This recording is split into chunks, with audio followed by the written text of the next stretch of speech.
મિત્રો આજે આપણે મળ્યા છીએ માયાભાઈ આહીરને ઈ તે ભોલુભાઈ શાસ્ત્રીના ઘરે. તો વિડીયોમાં આગળ બન્યા રહેજો. જો હોય તો માયાભાઈ આહીરને રામ મિત્રો. તો આજે આપણે જવાના છીએ ભોલુભાઈના ઘરે. શાસ્ત્રી ના આવવાના છે. તો ફાઈ મિત્રો માયાભાઈ આહીર આવી ગયા છે જીહળના ગામમાં. તો ભોલુભાઈ ઘરે આવી ગયા છે. બોલ શ્યામલી વાળી મેલડી. તો મિત્રો હવે માયાભાઈ આહીર માં મેલડીમાંના દર્શન કરી રહ્યા છે આંબલીવાળા. તો કોમેન્ટમાં જે મેલડીમાં લખતા જજો. તો ફાઇનલી મિત્રો માયાભાઈ આહીર આવી ગયા છે ને જોવા આયા ભોલુભાઈ શાસ્ત્રીની સાથે બેઠ્યા છે અને આપણે બ્લોગ બનાવી રહ્યા છીએ. જો મિત્રો હાથમાં કાંક બાંધે છે દોરો કે ન હોય કંઈ ખબર નહીં મિત્રો. તો વિડીયો સારો લાગે તો ફોલો કરતા જજો જરાક. તો હવે આપણે માયાભાઈ આહીરનો અવાજ સાંભળીશું. ચાલો મિત્રો.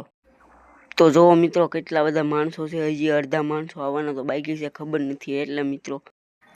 તો મિત્રો હવે તમે એનો અવાજ સાંભળો માયાભાઈ આહીરનો. ત્યારે અવારનવાર આમ નીકળતા તો હોય પણ સ્કૂલનો એ કાર્યક્રમ ઘણા વર્ષ મને યાદ છે, ઘણા વર્ષ થયા છે.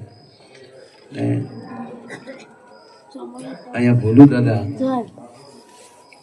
એમના ફળિયામાં જ માં મેલડી બિરાજે છે.